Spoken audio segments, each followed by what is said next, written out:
So I'm back. Today we're going to do another one of my top 10 favorite Transformer characters of all time. We're on number 5, which is Beast Wars Inferno. Now, Inferno's awesome. He's powerful.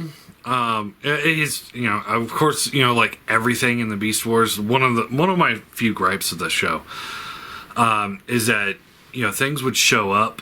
New characters would show up, and their power level would be here, and then by the end of the series, it's about here. Especially with Predacons. Inferno did suffer from that, but for the most part, between season 1 and 2, he seemed pretty consistent. I mean, as you guys know, especially with my love of Galvatron, you guys know I like batshit crazy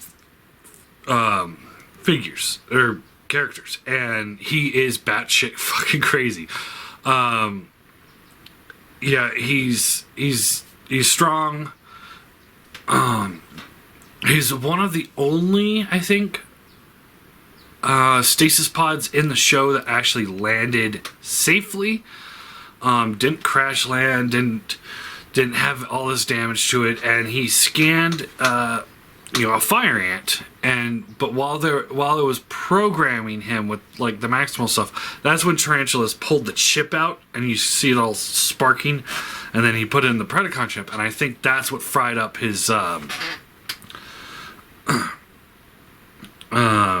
logic circuits, because he thought he was an ant. He thought eventually, because at first it was the stasis pod he thought was the colony, but he eventually thought the Predacon base was the colony, and that Megatron was the queen, and he would call him the queen, and then until finally Megatron had enough of that title and told him never again. So after that, he just called him the royalty. Fiercely loyal. One of the few, Decepticons / Predacons that were completely loyal to Megatron. You can go back to the G1. I think Soundwave was loyal, but at the same time, he didn't shrug at all when Starscream was picking up Megatron and throwing him outside the shuttle. He didn't seem to care, but he was loyal to a point. But Inferno, just fiercely loyal. Absolutely 100% would not betray Megatron. He would have died for Megatron. He would have just done about anything. And it was one of those, really powerful characters that just willingly followed Megatron. It was pretty cool. So I enjoyed the character. He outside of the first episode that he was in, where he just kind of tore things up, and then there was another episode with him, Pterosaur. I can't remember the name of the episode, but it was him, Pterosaur, and Waspinator, and they were hunting down Tigatron, and that was a pretty good, strong showing for Inferno. After that, he was more of a minor character, but he'd show up for 30 seconds, say something absolutely what?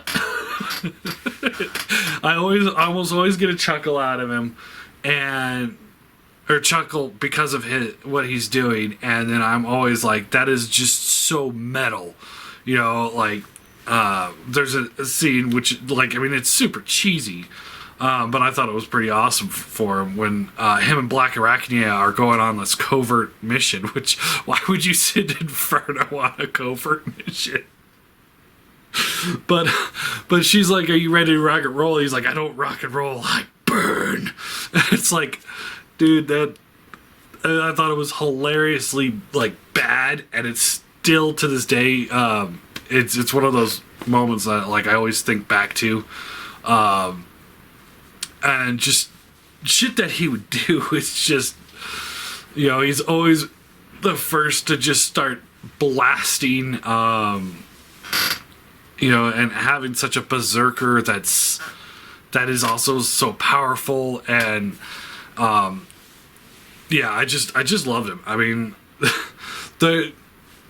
a lot of these characters on this list are those characters that have like big story arcs, like Tarantulas. He has all these story arcs and stuff like that. G1 Galvatron has story arcs. Unicron had a story arc. Inferno is more of just there. And people would be like, fuck, it's Inferno. And also because he's one of the few, especially from season 1, one of the only 2 of the season 1 cast that was a ground-based animal that also had a flight mode, which was really cool. Other one being Optimus. And then once we got into season 3, then, you know, it started like opening up for other characters to have it too, which was unfortunate, but you know, it is what it is. I also like his friendship with Quick Strike. I thought they were pretty good together. I also enjoyed like how he would fold his legs back, his back insect legs, into a certain way, and Quick Strike would use those as like pedals and hop on top of him on the flight mode, and they would fly together. I thought that was pretty cool. Yeah, and in season 1 he was a badass, and definitely one of those like, oh shit, it's Inferno. And then by season 2 he was like, they were like, oh, it's Inferno, and they knew how to handle him by then. But he was always like still one of the more powerful Predacons. But by season 3, because of where Megatron was in power level and where Rampage was in power level, Inferno was just kind of trooper, and that was unfortunate. But and he didn't survive into the Beast Machines.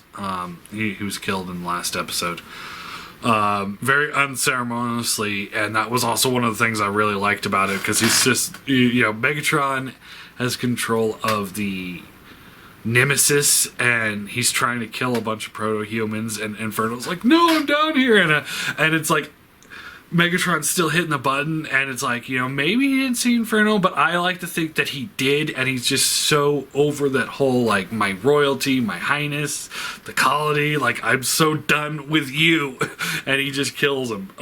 That's how I view it, is that Megatron just was fed up and killed him. But yeah, so yeah, that's my number 5. Beast Wars Inferno. I love the character. He's just a lot of fun. You know, if you guys, you know, watched the Beast Wars and you enjoyed the, you know, the Predacons, then I think most people enjoyed Inferno. I know I did. Especially, you know, being, when the show came out, I was like, what, 14, 15, something around there. You know, so a young teen kid, and here's a pyromaniac as a main character. It's like, yes, fire. So, you know, it was just the right character at the right time. So yeah, Inferno.